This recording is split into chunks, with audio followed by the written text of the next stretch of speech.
Before I sold a single house in Victoria, I was a branch manager for the second largest building materials distributor in North America, and I was their youngest branch manager in Canada. So for years, I spent my time around the developers, the builders, and the materials being used, which gave me a different perspective when I walked through homes.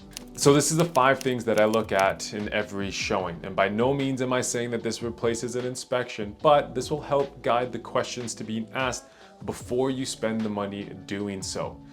A lot of homes in Victoria, well, they can be older than the people buying them, so it matters more than you think. So we've helped out a lot of people just like you that might be looking at an older home, 50, maybe 100 years old.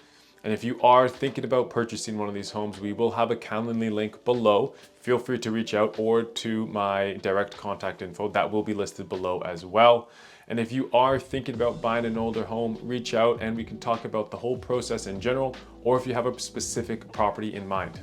The job wasn't glamorous by any means. I mean, I was managing inventory, margins, scheduling trucks to go on site and dealing with contractors who didn't like being told by a 20-something-year-old kid where they needed access and that window needed to be pulled. But it did give me a sense of volume and it showed me what people were ordering when they're doing a high-end renovation and the materials that were being ordered when they were cutting corners. I learned that most building failures were boring. Essentially, and the majority of the time, it's just water.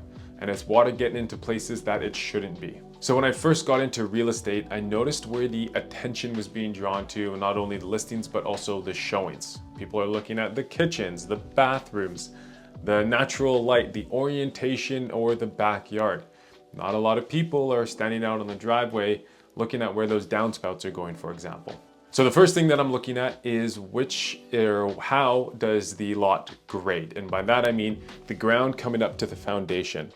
The ground should grade slightly away from the foundation so water can get away. A lot of the time, unfortunately, it doesn't. Garden beds get built up or new patios get poured and the grade wasn't done correctly, so maybe they're flat or maybe even possibly leaning a bit towards that home and that water is pooling. And while I'm doing that, we're also looking at the downspouts. Do they end right at the base of the foundation or are they tied into a perimeter drain system or a leader that pulls away from the property?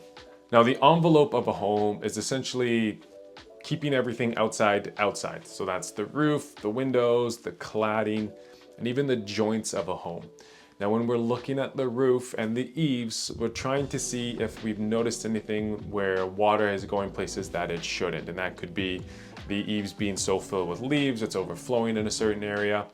When we're looking at the cladding, we're seeing if there have been any materials or transitions, I should say, of different materials being used, whether that's hardy plank going to brick or whatever the case may be. Are there any noticeable gaps and any visible evidence of staining or water pooling in a certain area?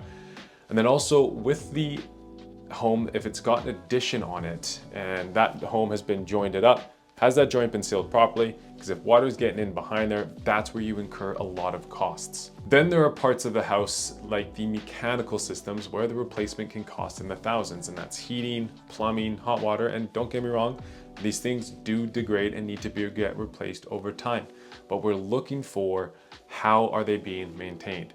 Does the furnace or any of these systems have service stickers on them with dates on them? Does the electrical panel look nice and tidy, or does it look like somebody's DIY project? And you can imagine that if these are being taken care of, then the visible systems of the home, like the envelope, are being maintained as well, but also vice versa. So this is where it became important from the old job, because every era was built with different materials that were the newest and best things of that time. Now, I'm not going to give you a specific list as we have building material list videos in the past, but we need to be asking those questions. If the home was 1912 and it was updated in 1970s, let's say, that sounds great, but that's going to give us an idea of what materials were used and if there are any hazardous materials or maybe plumbing materials that are no longer in use. So we got to make sure we're asking those questions. So this last point hopefully saves you a lot of money, and it's probably the least technical of them all. Let's say we're in a house, somebody spent a lot of money and it shows. But if we're in this massive, beautiful kitchen, but the roof hasn't been updated in a while, well, it tells you where the seller's priorities are. If we're down in the basement and we notice a particular area has been fully done, but nowhere else has done, we're gonna start asking questions. And also, if the permit history doesn't match the renovation, well, those are we're gonna start asking questions.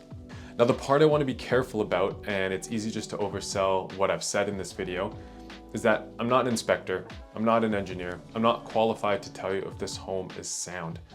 But a lot of these things that we can point out from just our plain eye will help create questions, but it doesn't give us the answers.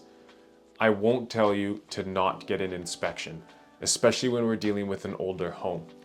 Where buyers will get caught and cost them thousands of dollars is when they feel more informed and they feel like they can skip a step.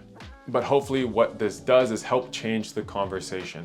Instead of just saying we like and we love this house, we're going to continue on and saying what is this house going to ask of you, because that's where the real conversation and numbers start to show up. So if you are touring older homes this summer, or if you've got a particular property in mind, all of my contact info will be down below.